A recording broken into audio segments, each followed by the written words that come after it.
Alright guys, welcome to Tango's TikToks. Let's see what our favourites have in store for us today. Let's get to it.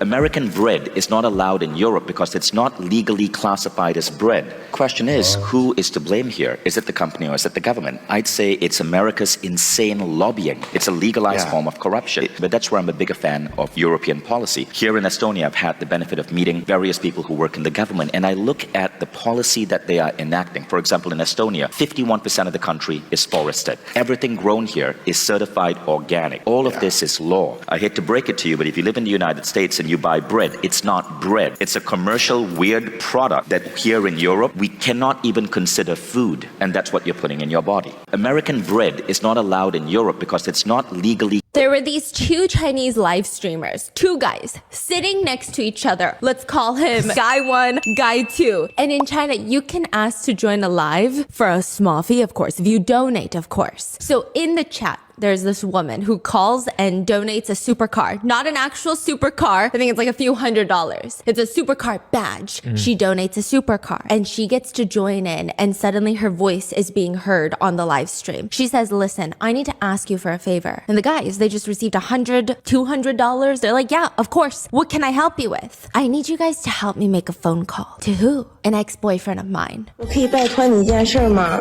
可以啊，什么事儿你说？我想让你帮我打一个电话，打给谁呀？前男友。 An ex-boyfriend of mine. Whoa, wait a second. If this is an ex-boyfriend, why do you want us to make the call? I'm sure you have his phone number. You know that's not the right thing to do. And she explains, well, I've been with him for 3 years. We just broke up recently, and I heard yesterday that he got engaged to another girl. Damn. Suddenly, the live streamers hit that music button. Sad music, okay? So you want me to call him. The purpose being, I want to be with him, but I'm just too shy. I'm just embarrassed to call him myself. The guys are freaking out, okay? The guys are looking at each other like this is about to blow up our live stream account, but they remain calm. Oh my God. And he's already engaged? Is this even okay? Are you just trying to find out if he still likes you? Yeah. I just want to know if he still likes me. Oh my goodness. Okay, I will risk my life to make this phone call for you. I will not let your supercar donation go to waste, ma'am. Okay, I'm gonna do this for you. And she explains to everybody she gifted me a supercar. So give me the phone number, private DM me. He doesn't have any other girlfriend with the same last name as you, right, Lou? Because that's how I'm gonna address you in this phone call. And she responds, I'm his only ex-girlfriend. That Everyone's like, okay, game over. 他没有别的前女友姓刘了吧？我是他唯一的前女友。 This is gonna be the most successful phone call. She sends him the phone number, so he calls the ex-boyfriend, Mr. C. Hello?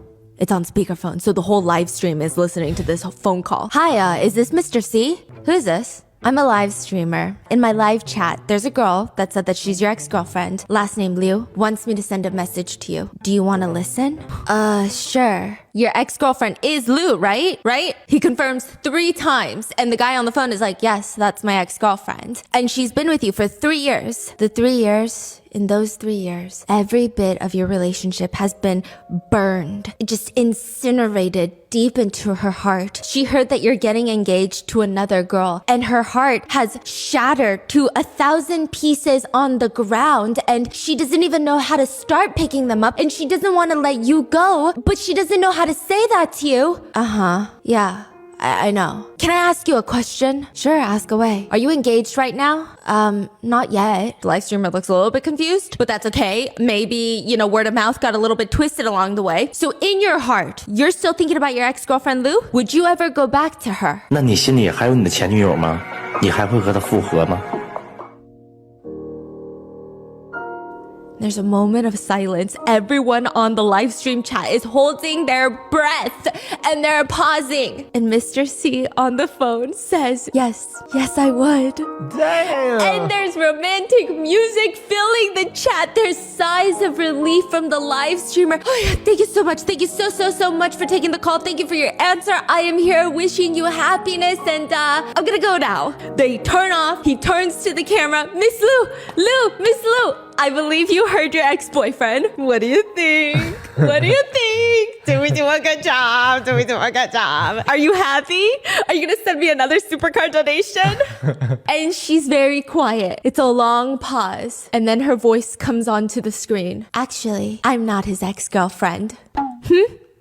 What? What did you just say? 怎么样？伟子今儿干得漂亮不？开不开心？是不是该赏我点？其实我不是他前女友，我是他已经订婚的现女友。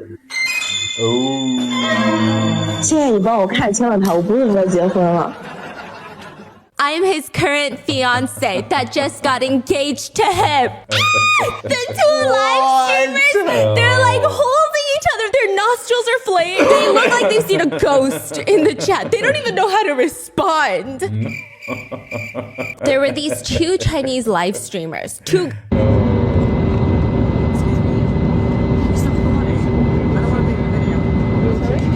don't want to be in the video. Can you stop recording? You're not in the video? I am. No, you're in the same area. No, I don't think you're not in the video. No, please, excuse me. I'm just asking you quietly and nicely. Can you stop recording? I don't understand the problem though. It's because you're sitting right next to me. I am in your video. I am not on the TV. We've got a whole aisle between us. They could probably hear me breathing. I don't want them to know that I'm here. Oh, sorry. For real? Are you joking, sir? No, I'm a miss. Please don't. Sorry. Again. Please don't misidentified. Please. I'm sorry. I am a she. We've got a whole aisle between us. I am just recording. I'm literally. I wasn't even gonna be.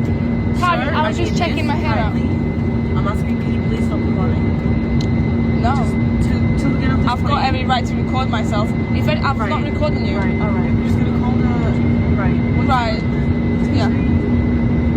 Excuse me. Can you please swap seats? Thank you. Do not play me for a fool.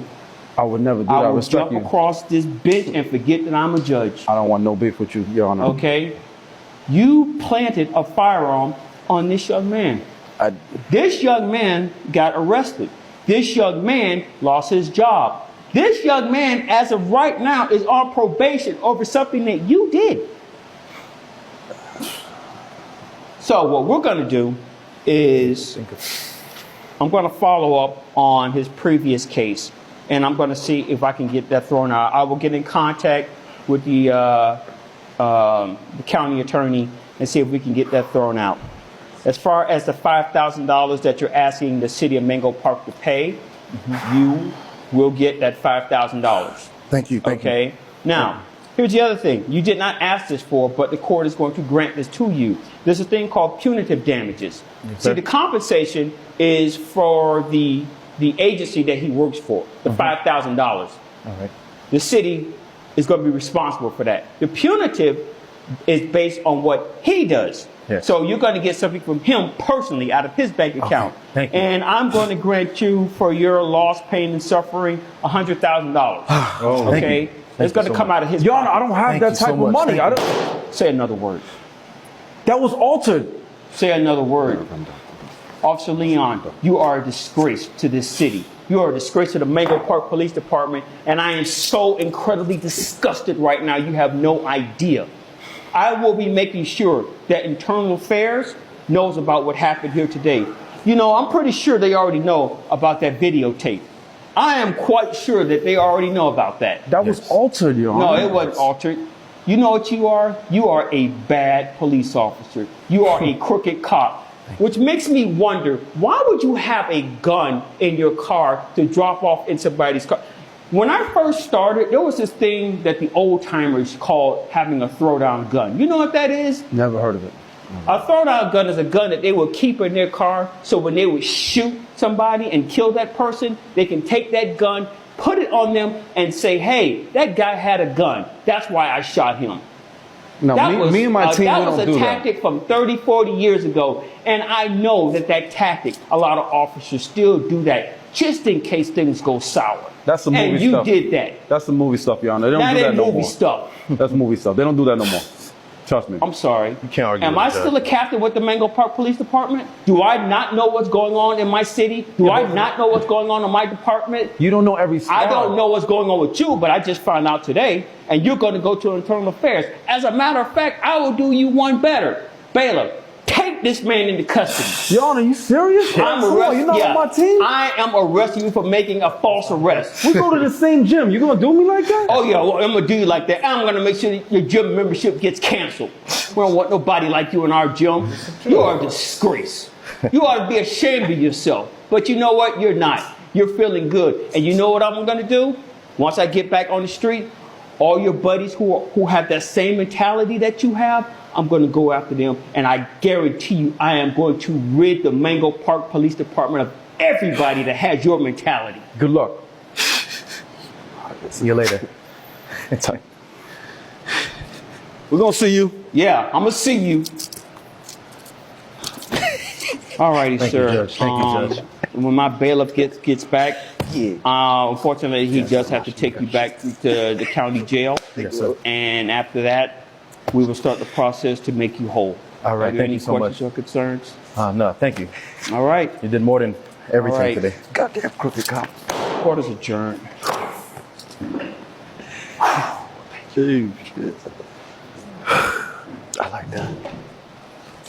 Can you take his handcuffs off and get him back to the county jail? Thank you.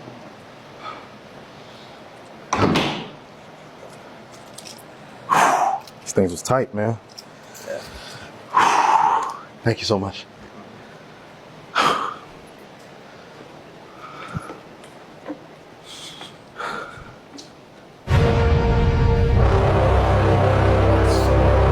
I have a really weird story. So this guy, his name is Cliff High. It was 1997. He developed this software program called WebBot. And what it would do, it would scan the entire internet, collect data. It would make predictions for the stock market. But then he delved into it a little more. And it's just like, let's see like what else it can predict. In 2009, it came up with a prediction of the future that there was going to be a battle in the air with the military and UFOs, and that even UFOs would be fighting UFOs. Whoa.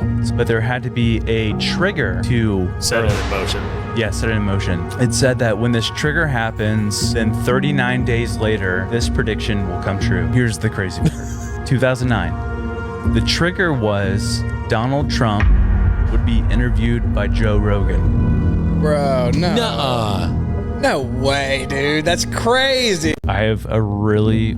Many people attribute the survival of a single house in an area otherwise decimated by these fires to luck or good fortune. But this woman made a video, and it makes me wonder if there's something else that could be at play. But probably not.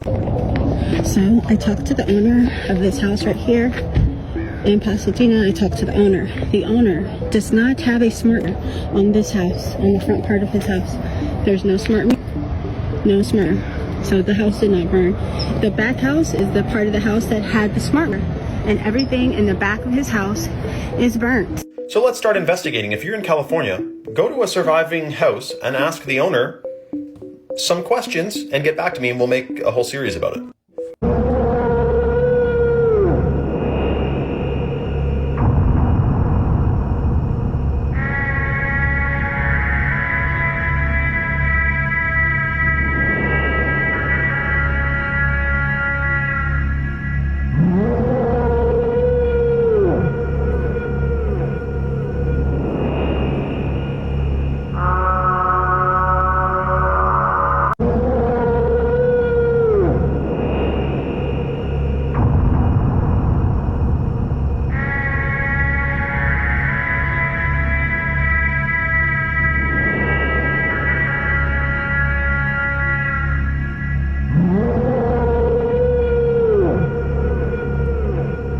And the darkest theory is one that Lazar talked about. He said is something that they talked to him about when he was working on these back engineered crafts, is that what they use us as is vessels for that we are souls. We hold souls, and that this is essentially a farm, and this is how they develop souls through us. And the darkest in world history. I'm about to tell you his story, but seriously guys, this one is incredibly disturbing. It's so dark, and viewer discretion is really advised for this video. So Peter Scully, he's still alive. He was from Australia, he had a family there, but he was engaging in criminal activities, and he eventually fled the country and moved to the Philippines. And this is where the darkness really began. While he was in Australia, Peter Scully started up an international child sex abuse ring. The things that were done to these kids are, I mean, I can't even talk about them here on TikTok, but he also started up a pay-per-view video service. And with these videos, he was producing CP, but one of the most extreme forms of CP that can possibly be produced. So how did all this happen? Well, when he was out living in the Philippines, Peter Scully had 2 Filipina girlfriends. They would go out to the streets, they would find kids that needed money or looked impoverished, they would bring them back to the house they shared with Peter, and the things that went on afterwards are literally unspeakable. Remember, like I mentioned before, Peter was the head of an international ring of people that enjoyed the abuse of kids, and he provided videos for these clients. But his most infamous video was titled Daisy's Destruction. This video that he produced was so extreme, so hardcore that people on the internet, when they heard about what happened in the video, literally thought that it was an urban legend, and they thought that there was no way this could be real. This is an actual screenshot of the beginning of the video. This is a screenshot from the very beginning of the video. In the video, 3 young girls are repeatedly tortured for hours and hours on end by Peter Scully and his 2 girlfriends from the Philippines. They are beaten, they are sexually abused. I mean, I can't even describe, like I said on TikTok, some of the things that happened in this video. And 18-month-old Daisy. Now, keep in mind that all of this was on camera. That's the most disturbing part of this. One of Peter's victims actually ended up dying. They were buried in his house. And this sick individual literally sold that video footage across the world. And what's even more disturbing is that there were lots of people willing to pay to see that video. I'm not kidding. People were paying $10,000 to view this video. That is absolute insanity that there are people that sick out there in the world. And this is only the beginning of the crimes that this guy carried out. Some of the other stuff that we're going to touch on is absolutely disgusting. It's just horrific. And the story of how Peter Scully was eventually identified and arrested is extremely captivating. I'm going to run out of time here on this video, but if you want to see a part 2, let me know below. This story That is supposed to be me, that's. What did I ever do to you that you would draw that picture of me? Everything. Super times for all. No danger about it. In fact, let me tell you, if you don't work in a hospital, you really are missing something. In fact, you're missing everything. That is supposed to be me, that's.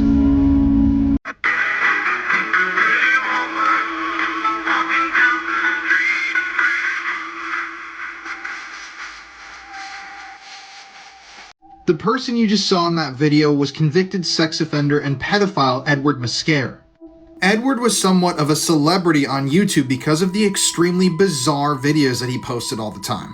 These videos included a lot of dancing, lip syncing, and extremely disturbing and eerie expressions like this one above. Edward was born in the year 1932 in New York City. And from a young age, Edward wanted to entertain people, and that's what led him to Kansas City, Missouri. It was in Kansas City, Missouri, where in the 70s he worked as the host of a children's program. This program, which Edward hosted until the year 1983, was called 41 Treehouse Lane. And like I said, this program put him around children all the time. Edward also hosted a late-night sort of variety show that aired on local stations, and he was known as this zany, bizarre guy with a lot of energy. Well, eventually, Edward started posting videos on YouTube as he got older, and people started seeing these videos, thinking they were really bizarre and funny, sharing them, and he became famous. But that's when people started to do Google searches of Edward and they found some disturbing history. You see, at one point in the past, Edward had been arrested for fondling children. And when people started to do searches of his name, they found all of these records and began to expose him. Eventually, Edward couldn't hide from these accusations. He was forced to move cities multiple times, but when the authorities in Florida found out that he was posting videos, they went and arrested him because typically sex offenders aren't allowed to be on the internet, especially not posting videos which kids can easily access. So Edward was then rearrested in the year 2010, sentenced to 5 years in prison, and he died in prison in the year 2012. His YouTube channel is still up, and if you want to see some creepy pieces of media today, you can go check it out yourself. The man in this photo is one of the worst sexual offenders in the history of Ohio. This man's name was Brian Peppers. For years, this photograph circulated on the internet attached to his story of sexual abuse, and nobody believed that it was real. But some fact-checking was eventually done, and yes, Brian Peppers was a real man with a real peppered past. So Brian was born with something called Cruzon syndrome. And when Brian was younger, he was bullied incessantly by people in his school. So as Brian grew older over the years, his body quickly began to grow weaker, and eventually his mental health deteriorated to such a point that he had to be checked into a nursing home. But it was in the year 1998 when Brian was arrested and convicted of molesting somebody. According to the report, he actually sexually abused the nurse that was taking care of him in the nursing home. Brian was then removed from the nursing home. He spent 30 days in jail, and he was on probation for 5 years. After this incident, Brian was on the sex offenders registry in Ohio up until his death. When he died, Brian Peppers was only 4 foot 1 inches tall, and he passed away on February 7th, 2012, which, eerily enough, is the day that I'm posting this TikTok, and I didn't even realize it until I read that just now. The man in this photo is one of the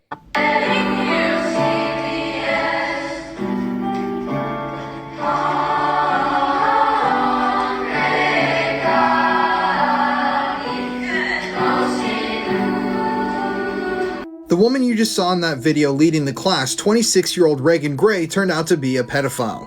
Just last month, Reagan was arrested for having an inappropriate relationship with one of the 15-year-olds that she was in charge of at her church. At the time of the abuse, Reagan was teaching at the Little Rock Christian Academy and volunteered for her church Emmanuel Baptist student ministry. So basically, Reagan tried her hardest to work around as many children as possible.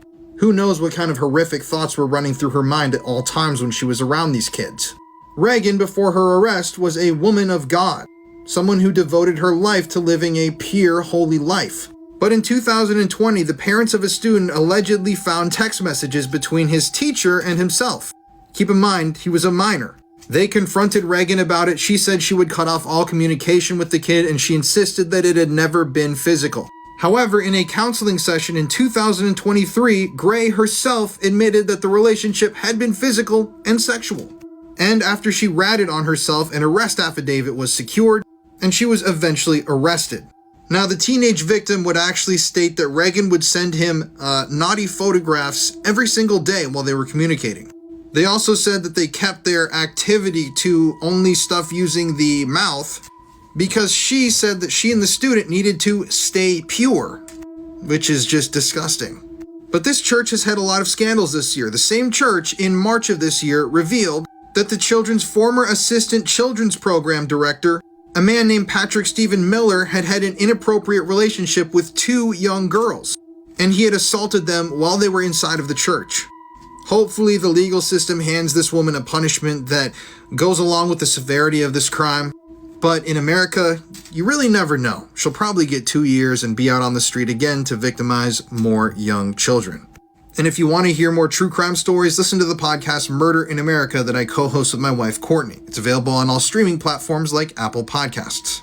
This is without a doubt the creepiest mugshot I've ever seen. This is 33-year-old Solomon Galligan. He is an S offender that tried to kidnap a little boy from an elementary school in Colorado. This entire ordeal happened last Friday, and he went up to multiple children. Before police arrived, he tried to grab the young boy and flee, but that was unsuccessful, so he just fled to begin with. He was later caught by police and charged with 1 count of kidnapping. As a result, the elementary school and the surrounding areas are increasing security and police presence. But bro, this mugshot is definitely the creepiest shit I've ever seen. There's not a single feeling of remorse or regret in those eyes. He's now being held on a $25,000 bond. He had a similar incident in 2012 and he failed to register as an offender. Now, luckily, the little boy that he tried to kidnap was unharmed. And this also happened while the kids were at recess. I'm not sure how this happened. I feel like when I was growing up in recess, all of the teachers would be watching us, but they definitely need to step up security. Let me know what you guys think about this case in the comment section below. And as always, these videos are for informational purposes only. This is one case that still haunts me. The story of the disappearance of Jason Jolkowski is one of the weirdest things that you'll ever read about, and it's haunting because to this day, this mystery has never been solved. So let's take a look at it. So this is Jason Jolkowski. He was born in 1981 and lived in Omaha, Nebraska all his life. And this story takes place in 2001. So on Wednesday, June 13th, 2001, Jason was called into work early. So initially, Jason planned on walking to his job, which was 4 miles away, due to the fact that his car was in a repair shop that day. But he eventually made plans for a friend to meet him at a high school that was nearby.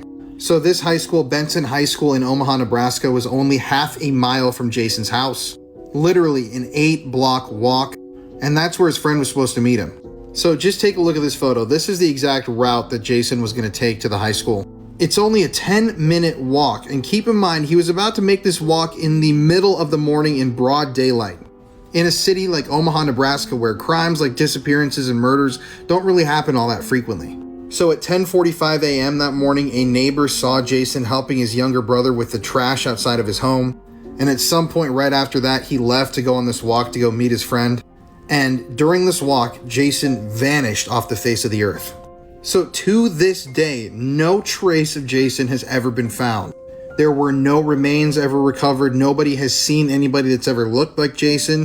Nobody reported seeing somebody being abducted on the day that he went missing. Nobody even reported seeing anything out of the ordinary. It's as if he simply vanished literally into thin air.